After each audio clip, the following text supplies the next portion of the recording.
MPSC मध्ये मीडियाशी बोलण्याची जबाबदारी ही सचिवांचीच असते. सचिवच बोलतात. आजपर्यंत देखील सचिव बोलले. परंतु काल मीडियामध्ये काही प्रमाणात जे थोड्याशा बातम्या आल्या, मला वाटलं की जर आपण एक अध्यक्षाने स्वतः दिलं तर, कारण हे मेजर रिफॉर्म आम्ही करतो आहे आणि योग्य त्या पद्धतीने जर अध्यक्ष जर स्वतः बोलले तर कदाचित थोडंसं विद्यार्थ्यांना हे होईल.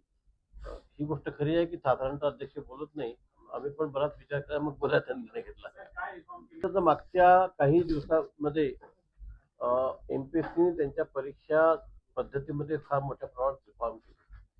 याचं कारण असं आहे की 5 मे 2026 रोजी सामान्य प्रशासन विभागाने एक ऐतिहासिक निर्णय घेतला आणि अनेक सेवांचं एकत्रीकरण करून ज्या वेगवेगळ्या परीक्षा वेगवेगळ्या एजन्सीमार्फत होत होत्या, त्या सर्व परीक्षा घेण्याकरता आता एमपीएससी एकमात्र ऑर्गनायझेशन राहणार आहे.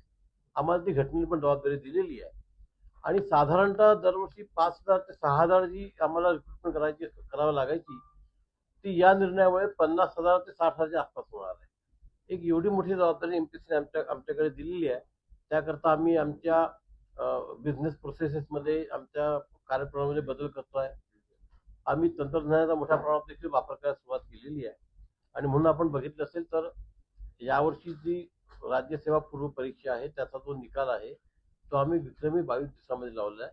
यापुढे सर्व पूर्व परीक्षांचे निकाल हे 21 दिवसाच्या आत लागतील आणि बाकीच्या ज्या परीक्षा आहेत त्या समजा आपली राज्यसेवा पूर्व असेल किंवा गट ब असेल, गट क असेल, त्या वर्षीची परीक्षा त्या वर्षीच्या शेवटपर्यंत त्याचा अंतिम निकाल लागलेला राहील.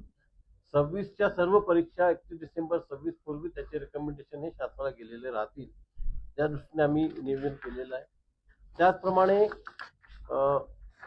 जवळपास 95% विद्यार्थी कधी पूर्व परीक्षा पास होत नाही, परंतु ते अनेक वर्ष परीक्षांची तयारी करतात.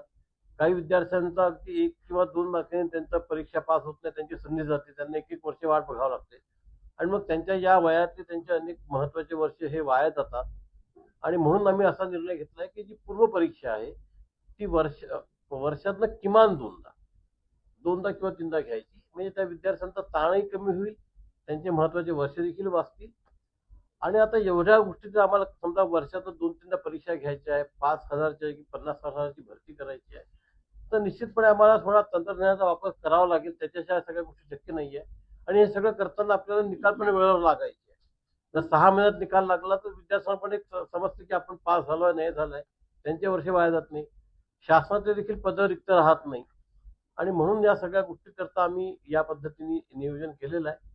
त्यातला जो एक मुख्य मुद्दा होता की आम्ही या परीक्षा सीबीटी बेस घेणार आहे. तर सीबीटी बेस नॉर्मलाइज एक्झाम जी आहे ती फक्त पूर्व परीक्षा होणार आहे. ज्या मुख्य परीक्षा आहेत त्याच्यामध्ये कोणताही बदल नाही आहे. सर्व मुख्य परीक्षा या पूर्वीप्रमाणेच होतील. पण ज्या पूर्व परीक्षेमध्ये आम्ही नॉर्मलायझेशन करू, ही जी पद्धत आहे ही सर्व देशातल्या बहुतेक संस्था ती पद्धत वापरतात. वेल प्रूव्हन पद्धत आहे. एमपीएससी देखील आता जवळपास 130 परीक्षा या सीबीटी बेस घेतलेल्या आहे. त्यामध्ये कुठेही काही कोणाला शंका नव्हती. सुप्रीम कोर्टाने याचे फॉर्म्युले सगळे मान्य केलेले आहे. आपण जर फक्त एका मागच्या वर्षाचा विचार केला तर देशामध्ये स्टाफ सिलेक्शन कमिशनने जवळपास 90 लाख विद्यार्थ्यांची परीक्षा घेतलेली आहे. रेल्वे रिक्रुटमेंट बोर्डाने जवळपास 1,90,00,000 विद्यार्थ्यांची परीक्षा घेतली आहे. IITची परीक्षा नॉर्मलाइज मेथडनी होते. जेईची परीक्षा नॉर्मलाइज मेथडनी होते. IBPS नॉर्मलाइज मेथडनी परीक्षा घेतं. कॅट जी आहे IIMची परीक्षा ती देखील नॉर्मलाइज मेथडनी होते आणि आपण जर महाराष्ट्राचा विचार केला, अगदी 10 दिवसापूर्वीच महाराष्ट्राने सीईटीची परीक्षा घेतली. त्याच्यामध्ये 16,30,000 विद्यार्थी बसले होते. आता आपण बघा सीईटीची परीक्षा जे ह्या आहेत जवळपास 2022 पासून घेतात. आता जे विद्यार्थी या परीक्षेला बसतात आहे त्यातल्या अनेक विद्यार्थ्यांनी 12वी नंतर ही परीक्षा दिलेली आहे. त्यांच्या आता काही नवीन नाही आहे. अनेक विद्यार्थी असे होते ज्यांनी 12वी नंतर सीईटीची परीक्षा दिली, आता ते ग्रॅज्युएट झाले आणि आता ते आपली एमपीएससीची परीक्षा देतात आहे. त्यामुळे त्यांच्याकरता पण काही गोष्ट नवीन नाही आहे. याची सगळी आम्ही तयारी केलेली आहे. सगळ्या परीक्षा व्यवस्थित पार पडतील. सगळ्या केंद्रांवर एमपीएससीचे केंद्र प्रमुख राहतील. इन्व्हिजिलेशन जे आहे ते त्या ठिकाणी सरकारचे आमचे नियुक्त प्रतिनिधी त्या ठिकाणी राहतील आणि सीडॅक ही संस्था आहे केंद्र सरकारची, ती या सगळ्यांचं सिक्युरिटी ऑडिट करेल, त्यामध्ये कुठे गडबड होणार नाही याची खात्री करेल आणि विद्यार्थ्यांनी विश्वास ठेवावा.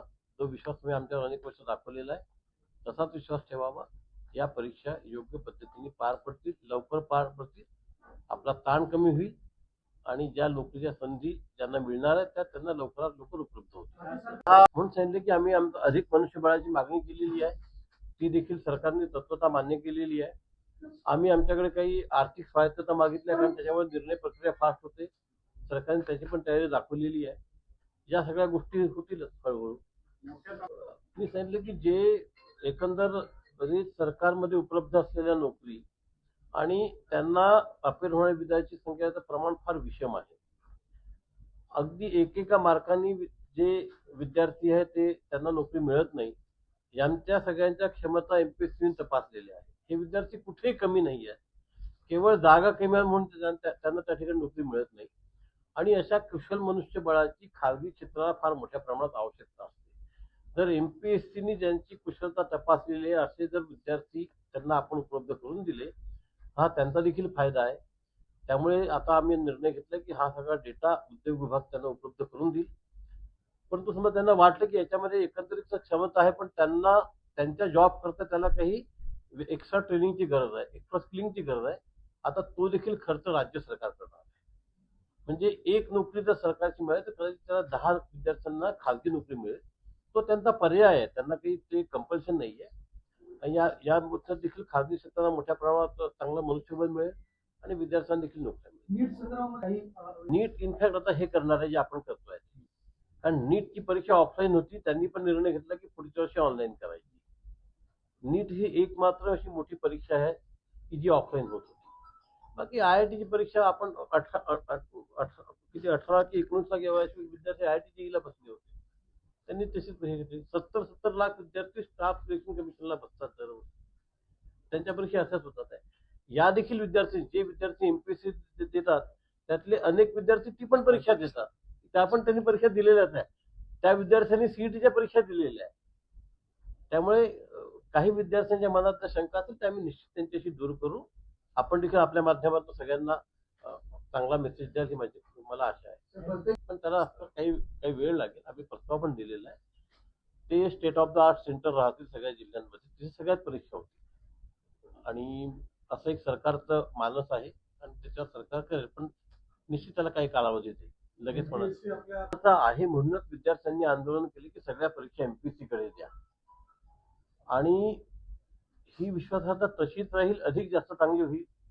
जसे जसे विद्यार्थी एमपीएससी कडे सिलेक्ट होतील तेच तुम्हाला सांगतील. आज एमपीएससी मध्ये जे विद्यार्थी सिलेक्ट झाले त्यांनाच आपण विचारा, ते तुम्हाला खात्री देतील की ते किती पारदर्शकतेने या ठिकाणी झालेले आहे. कदाचित थोडा संभ्रम, आता नवीन कोणती गोष्ट आणली की थोडीशी ती त्याच्यामध्ये संभ्रम तयार होऊ शकतो विद्यार्थ्यांना. काही लोक संभ्रम तयार करायचा प्रयत्न देखील करतात, पण आम्ही सगळ्यांना समजून सांगू, त्याच्यामध्ये शंका नाही.